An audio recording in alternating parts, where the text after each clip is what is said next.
بسم اللہ الرحمن الرحیم۔ آج میں جس مسئلے پر یہ ویڈیو اپلوڈ کرنے والا ہوں یہ مسئلہ ہے معاشرتی تنگی معیشت۔ تقریباً ہر دوسرا فرد جن مسائل سے دوچار ہے، افسردگی، پریشانی، غم، غصے کی زیادتی، ان کی اکثر و بیشتر بہت بڑی وجہ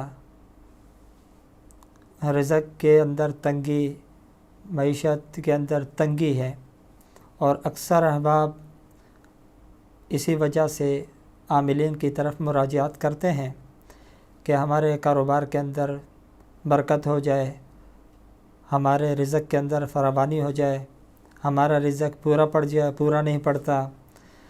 تو اس حوالے سے آج کی یہ ویڈیو بنائی گئی ہے۔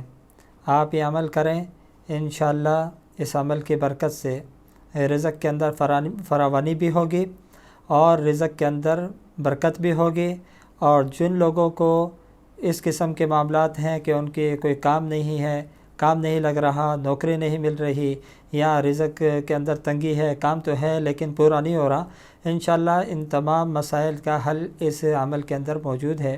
یہ عمل کریں، کسی سے کروانے کی ضرورت نہیں، کسی کے پیچھے جانے کی ضرورت نہیں، خود سے عمل کریں۔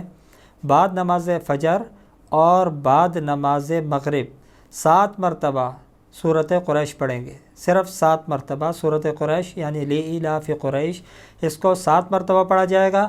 اول و آخر 11 مرتبہ درود ابراہیمی، درود ابراہیمی اول و آخر 11 مرتبہ پڑھا جائے گا، اور اس کے بعد اپنے مقصد کے حصول کے لیے اللہ کی بارگاہ میں دعا کی جائے گی۔ یہ عمل 11 دن کیا جائے گا۔ اس عمل کی برکت سے انشاءاللہ معیشت کے اور رزق کے اندر تنگی کے جو مسائل ہیں انشاءاللہ سب سے چھٹکارا مل جائے گا۔ دعا فرمائیں کہ اللہ رب العالمین ہمارے کو ایسے قسم کے شیاطین سے اور عاملین 2 نمبروں سے چھٹکارا عطا فرمائے، اور خود سے ہمارے کو عمل کرنے والا بنا دے کہ خود ہم یہ عمل کریں اور اس عمل کی برکت سے اپنے مسائل کو ہم حل کرنے کے اوپر قادر ہو سکیں۔ وآخر دعوانا ان الحمد للہ رب العالمین۔